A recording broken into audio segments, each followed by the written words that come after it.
আপনারা দয়া করে বিজ্ঞানকে না, আল্লাহকে আগে বিশ্বাস করতে হবে। কোরআনের সাথে সাংঘর্ষিক যে কোনো হাদিস বা যে কোনো বিজ্ঞান ভিত্তিক গবেষণা যেটা কোরআনের সাথে সাংঘর্ষিক সেটাকে ডিসকার্ড করতে হবে। বুঝতে পেরেছেন? এমনকি হাদিসের ক্ষেত্রে বলা হয়েছে কোরআনের সঙ্গে সাংঘর্ষিক কোনো হাদিসও যদি থাকে সেটাকেও ডিসকার্ড করতে হবে। কি বুঝতে পারছেন? তাহলে কোরআন এবং হাদিসের সমন্বয় থাকতে হবে, যেহেতু কোরআনকে আল্লাহ তাআলা নিজে নিরাপত্তা দান করেছেন এবং এটা এমন একটি কিতাব যেই কিতাবে কোনো সন্দেহ রাখা গেলেই আপনার ঈমান শেষ। এখানে কোনো সন্দেহ রাখা মানে আপনার ঈমান শেষ।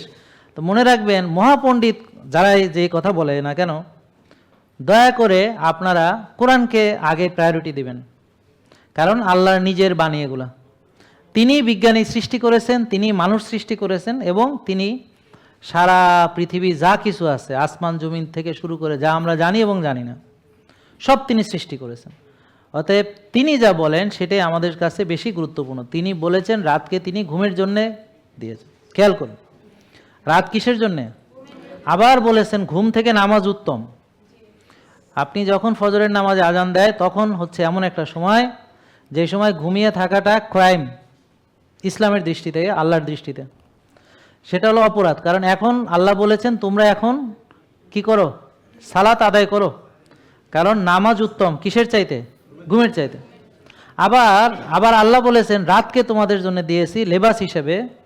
এই লেবাসটা হচ্ছে অন্ধকারের লেবাস এবং বিজ্ঞানীরা গবেষণা করে অনেক কিছু দেখেছেন, যেমন তার ভিতরে একটি হলো মেলাটোনিন সিক্রেশন হয় অন্ধকারের ভিতরে। বুঝলেন? অন্ধকারের ভিতরে। তা অন্ধকার হলো আল্লাহর দেওয়া একটা চাদর। আমরা যদি ওই সময়ে কেউ আলো জ্বালাই, কেউ মোবাইলের মধ্যে চোখ রাখি, ল্যাপটপের স্ক্রিনে যদি চোখ রাখি, যদি লাইট একটা জ্বালায় থুয়ে দিই, তাহলে আমার ওই যে চাদরকে ছিদ্র করা হবে, বিদীর্ণ করা হবে, চাদরকে বুঝলেন ছিন্ন ভিন্ন করা হবে, তাহলে আমার ঘুমটা সঠিকভাবে হবে না। জেকে লাইফস্টাইল লিমিটেড, ওষুধ মুক্ত সুস্থ জীবন।